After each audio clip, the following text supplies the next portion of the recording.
এইটো জৰুৰী নহয় যে এটা লৰাই কিতাপৰ মাজত থৈ দিয়া চিঠিখন এজনী ছোৱালীলৈ লিখিছে। কিতাপত কিছুমান জীৱনৰ এনে ৰহস্য লুকাই থাকে, আপুনি জানি অবাক হ'ব। আপুনি কিতাপৰ এই ৰহস্যময় জীৱনটোলৈ গৈ পাইছেনে বাৰু? বিকাশৰ ৰহস্যময় কিতাপ, উপন্যাস সেইবোৰ পঢ়াৰ বহুত চখ আছিল। সি কাহিৰীপাৰৰ বজাৰৰ পৰা এখন পুৰণা ছেকেণ্ড হেণ্ড কিতাপ কিনি আনিলে। দিনত সকলো কাম শেষ কৰি ৰাতি নিজানতাত কিতাপ পঢ়িবলৈ সময় অকণমান ওলাল। বিকাশে টেবুলত নাইট লেম্প জ্বলাই কিতাপ পঢ়াত ব্যস্ত আছিল। এনেতে সেই কিতাপখনৰ মাজৰ পৰা এটা কাগজৰ টুকুৰা ওলাই পৰিল। বিকাশে সেই কাগজৰ টুকুৰাটো উঠাই চাই তাত আখৰ দেখা পায়। লেমৰ উজালাত বিকাশে টুকুৰাটো পঢ়িব ধৰিলে। মোৰ নাম ঋতুস্মান হাজৰিকা। মই শ্বিলঙত ঘূৰিব আহিছিলোঁ। কিছু সমস্যাৰ বাবে মই হোটেলত থাকিবলৈ ৰুম বিচাৰি পোৱা নাছিলোঁ। চুমু চালকজনে ক'লে যে আপুনি ইয়াৰ পৰা কিছু দূৰত থকা গাঁওখনলৈ যাওক। তাত আপুনি থাকিবলৈ ৰুম নিশ্চয় পাব। মই গৈ সেই গাঁওখনৰ ঘৰ নম্বৰ 98 আৰু ৰুম নম্বৰ 4ত এটা ৰুম পালোঁ। কিছু লেতেৰা আছিল, কিন্তু যেনে তেনে যে সেই ৰুমটো পাইছিলোঁ সেই মোৰ বাবে বহুত আছিল। আজি ৰাতি শুব পৰা নাছিলোঁ, কাৰণ মোৰ ৰুমৰ বাহিৰত কিছু মানুহে ৰাতি কথা পাতি হুলস্থুল কৰি আছিল। আজি মোৰ 5ম দিন। পিছৰ 4 দিন মোৰ লগত যি হ'ল সেইখিনি বিশ্বাস কৰিবলৈ মনটোৱে যেন নকয়। সেইদিনা ৰাতি শুই আছিলোঁ। তেনেতে আধা ৰাতি 12:30 বজাত এটা শব্দ শুনা পালোঁ।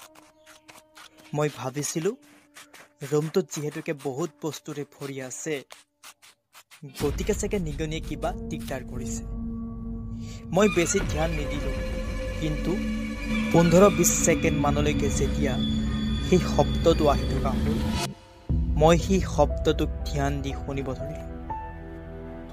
দৰাচলতে এই শব্দটো মোৰ পঢ়া টেবুলৰ পৰা আহি আছিল। মই তৎক্ষণাত লাইট জ্বলাই চালোঁ। তেতিয়া মোৰ ভালকৈ মনত আছে যে মই শোৱাৰ আগমুহূৰ্তত পানী খাই গ্লাছটো টেবুলৰ মাজত থৈছিলোঁ, আৰু মই লাইট জ্বলোৱাৰ সময়তো মোৰ হাতটো টেবুলৰ কোনো অংশত লগা নাছিল। এই গ্লাছটো কেনেকৈ মাটিত বাগৰি পৰিল? তেনেতে বিকাশৰ মনটো চটিফটি হ'ব ধৰিলে, কাৰণ বিকাশে চিঠিখনত ইমানখিনিলৈকেহে পঢ়িব পাৰিছিল। বাকীখিনি আখৰ ধৰিব নোৱাৰা।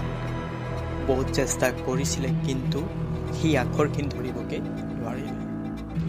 কিন্তু যেতিয়া চিঠিখন পিছফালে লুটিয়াই চালে, তাত লিখা আছিল, কোনোবাই যেন মোক মায়াজাললৈ টানি আছে। ইমানখিনিৰে পৰা বিকাশে আৰু পঢ়িব নোৱাৰিলে। বিকাশৰ মনটো বহুত অশান্তি হ'ব ধৰিলে। কাগজখনৰ শেষৰ লাইনটো পঢ়িব নাপাই মনটোৱে যেন নমনা হৈছে। বিকাশে তাৰ অফিচৰ ফালৰ পৰা সাপ্তাহিক ছুটি পালে, আৰু সি সেই কাগজখনৰ শেষৰ লাইনটোৰ উত্তৰ বিচাৰি ওলালগৈ শ্বিলঙৰ সেই ঘৰ নম্বৰ 98 আৰু ৰুম নম্বৰ 4। ৰুমটোত সোমাই দেখিলে কাগজখনত থকা সকলোবোৰ কথা সঁচা, আৰু লগতে লৈ অহা বেগটো বিচনাখনত থৈ ধুমধাম ৰুমটো চাব ধৰিলে।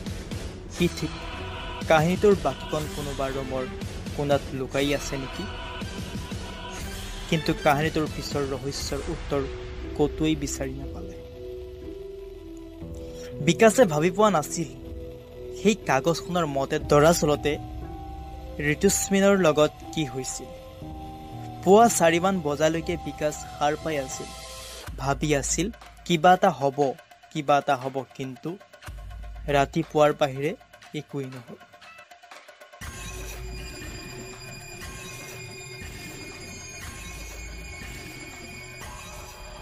তেতিয়া বিকাশে নিজকে হাঁহিলে। চাল্লা কাগজৰ এটা টুকুৰাক পাই শ্বিলং পৰ্যন্ত পাই গলো। পোৱাটো হ'ল, কিন্তু আজিৰ ৰাতিটো বিকাশৰ জীৱনলৈ যেন অদ্ভুত এজাক ধুমুহা আহিব। সেইদিনাও ৰাতি 3মান বজালৈকে যেতিয়া একো নহ'ল, তেতিয়া বিকাশে খঙত শুবলৈ চকুটো মুদি টোপনি গৈছিলে। বিকাশে এটা শব্দ শুনা পালে।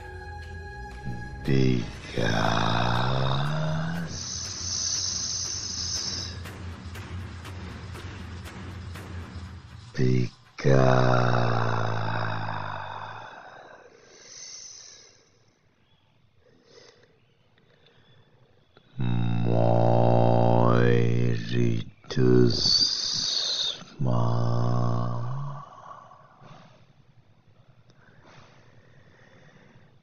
তুমি তো মোকেই বিচাৰি আহিছিলা।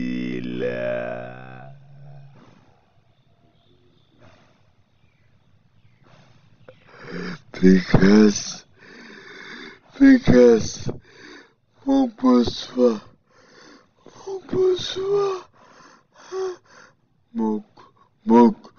মোক ইয়াৰ পৰা লৈ বলা। বিকাশ মোক ইয়াৰ পৰা লৈ বলা।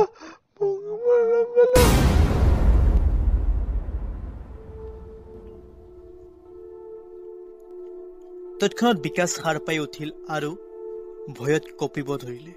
যিটো ঋতুস্মান কাগজৰ লাইন কেইটাৰ বাহিৰে কেতিয়াও চিনি পোৱা নাছিল, তাক বিকাশে আজি অকল শব্দই নহয়, সেই ঋতুস্মানৰ মুখৰ প্ৰতিচ্ছবিও দেখা পাইছিল। এই ডাঙৰ সপোনটোৰ পৰা ওলাবলৈ পৰা নাই, তেনেদৰে ৰুমৰ বাহিৰত কিছুমান মানুহে কথা পাতি থকা শব্দ শুনা পালে, যিটো আগতে ঋতুস্মানৰ লগত হৈছিল। পিছত বিকাশে ৰুমত দৰজাখন লাহেকৈ খুলি চালে, কিন্তু ৰুমৰ বাহিৰত কোনো মানুহকে দেখা নাপালে। সি ভ্ৰম বুলি ভাবি যেতিয়াই ৰুমৰ দৰজাখন বন্ধ কৰিলে,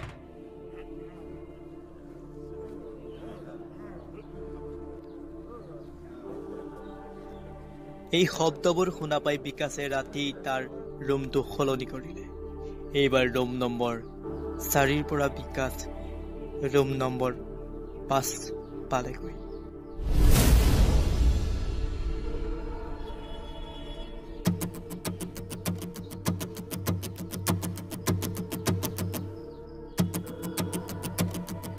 ৰুম নম্বৰ 5ত গৈ বিকাশে এটা কিতাপৰ দম দেখা পালে, আৰু তেতিয়াই সি কিতাপৰ দমটো আঁতৰাই আন এঠাইত থৈ গৈ তেনেতে কিতাপৰ মাজৰ পৰা এখন ভোটাৰ ID কাৰ্ড ওলাই পৰিল, আৰু বিকাশে ভোটাৰ IDখনৰ নামটো চাই দেখে ঋতুস্মান হাজৰিকা। বিকাশৰ বিশ্বাস হোৱা নাছিল, কাৰণ সপোনত বিকাশে যিটো ঋতুস্মানক দেখা পাইছিল, সেইটো ঋতুস্মান ভোটাৰ IDৰ ফটোত আছিল। এই ঘৰটোত কিবা নহয় কিবা এটা যে ৰহস্য লুকাই আছে, সেইটো বিকাশৰ বিশ্বাস হৈ তেতিয়ালৈকে গৈছিল। সি ভাবিলে ৰাতিপুৱালেই শ্বিলং এৰিব, আৰু বিকাশে টোপনি ধৰা নাছিল যদিও শুবলৈ প্ৰয়াস কৰি আছিল। বিকাশ টোপনি যাব ধৰিছিলেই, তেনেতে সপোনত যিটো শব্দ শুনা পাইছিল, এইবাৰ সেই শব্দটো সপোনত নহয়, বাস্তৱত শুনিব ধৰিলে।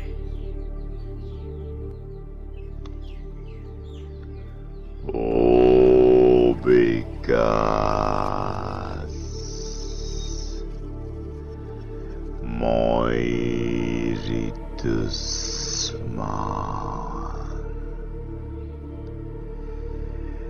তুমি তো মোকেই বিচাৰি আহিছিলা নহয়নে?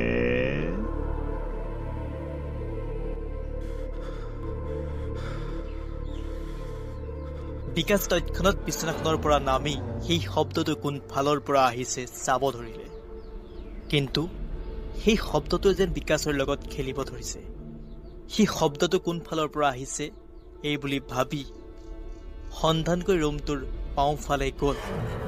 তেনেতে শব্দটো সোঁফালৰ পৰা অহা শুনা পালে আৰু যেতিয়াই সোঁফালে যাই শব্দটো বাওঁফালৰ পৰা অহা শুনা পালে। বিকাশে একোৱেই ভাবি পোৱা নাছিল ৰাতিপুৱা কি সি এতিয়া এই ৰুমটোত 1 ছেকেণ্ড থকা মানেই জটিল হৈ পৰিছিল। আৰু সি ধুমধাম কাপোৰৰ বেগটো লৈ ৰুমৰ পৰা ওলাই দৌৰিব ধৰোতেই দৰজাখন তেনেতে বন্ধ হৈ গৈছিল। এনেতে সেই ৰুমটোৰ পৰা কিছু অদ্ভুত শব্দ আহিব ধৰিছিল। গ্লাছ ভঙাৰ শব্দ, মানুহৰ চিঞৰ,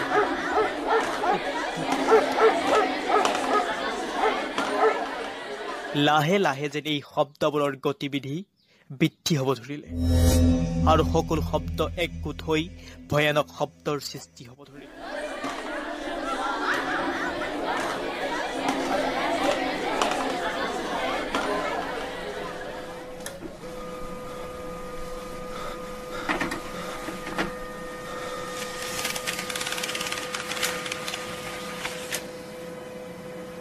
বিকাশৰ মন মগজুৱে যেন কাম নকৰা হৈ আহিছে। সি একো কৰিব নোৱাৰা হৈ গৈছে। সি উপায় নাপাই তাৰ হাত দুখনেৰে কাণ দুখন জোৰেৰে টিপা মাৰি শব্দবোৰ নুশুনিবলৈ চেষ্টা কৰিলে। আৰু 1 মিনিট মানৰ পিছত যেতিয়া সি কাণৰ পৰা হাত আঁতৰাই চাই সেই ৰুমটোত শব্দবোৰ নাইকিয়া হৈ গৈছিল। মাথো ৰুমটোত ঠাণ্ডা বেছিকৈ লাগিব ধৰিলে। তেতিয়া বিকাশে বিচনাত থকা কম্বলখন লৈ যেতিয়াই গাত ল'ব ধৰিলে তেতিয়াই ৱাল এখনৰ পৰা এটা শব্দ শুনা পালে। বিকাশে লাহেকৈ সেই ৱালখনত কাণখন লগালে যাতে সেই শব্দটো ভালকৈ শুনা পায়। তেতিয়া সেই ৱালখনৰ ভিতৰৰ পৰা কোনোবাই ৱাল ভাঙি থকাৰ শব্দ শুনা পালে। সি বহুত ধ্যান দি সেই শব্দটো শুনিবলৈ চেষ্টা কৰিছিল। তেনেতে বিকাশে আৰু এটা শব্দ শুনা পালে।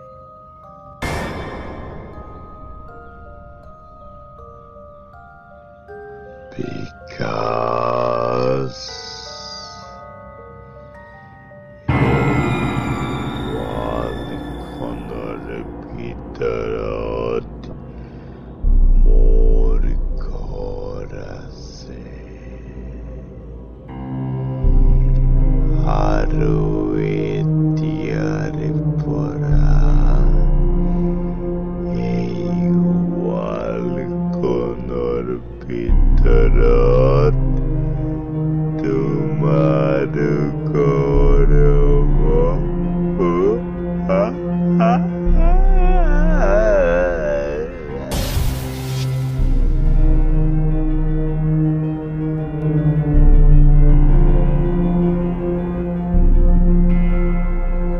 ঋতুস্মান নাইকিয়া হোৱা 6 মাহ হ'ল আৰু বিকাশ নাইকিয়া 3 মাহ হৈছে। নগাঁৱৰ এখন ছেকেণ্ড হেণ্ড কিতাপৰ দোকানলৈ এখন নতুন কিতাপ আহিছিল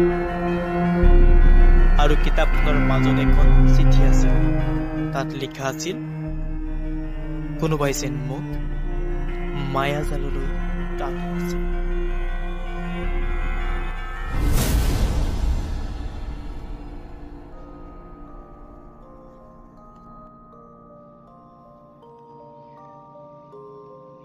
মই ঋতুস্মান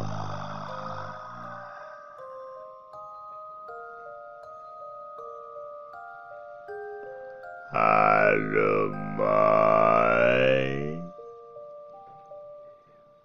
বিকাশ।